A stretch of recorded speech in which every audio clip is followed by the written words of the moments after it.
ছোটো দিয়ে একদমই কিন্তু আমি সবজি খেতে পছন্দ করতাম না। বকাঝকা খাওয়ার পর তবু একটু খেতাম, আর যখন না খেতাম তখন কিন্তু মা একটা রেসিপি করে আমাকে খাওয়াতো। সেটা কিন্তু আমি বুঝতেও পারতাম না এখানে সবজি খাচ্ছি না কি খাচ্ছি।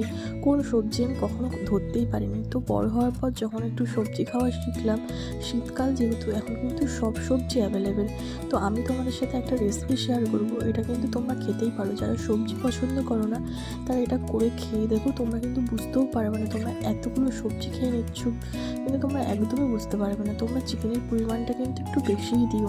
আমি যেহেতু এখন সবজি খাওয়া শিখে গেছি, তো চিকেনের পরিমাণটা আমি একটু কমই দিয়েছিলাম। তো এই রেসিপিটা একদম করে খেও। তোমরা এটা রুটির সাথেও খেতে পারো, পাউরুটির সাথেও খেতে পারো। দেখতে অনেকটা স্যুপের মতন হলেও তোমরা এটা ভাত দিয়ে খেতে পারো। যদি একটু মাখা মাখা ঘন করে রান্না করো, তোমরা এটা ভাত দিয়ে খেলেও টেস্ট পাবে। আর যারা সবজি খেতে একদমই পছন্দ করো তারা কিন্তু এটা ট্রাই করে দেখো, অবশ্যই ভালো লাগবে। তো কেমন হলো জানিও।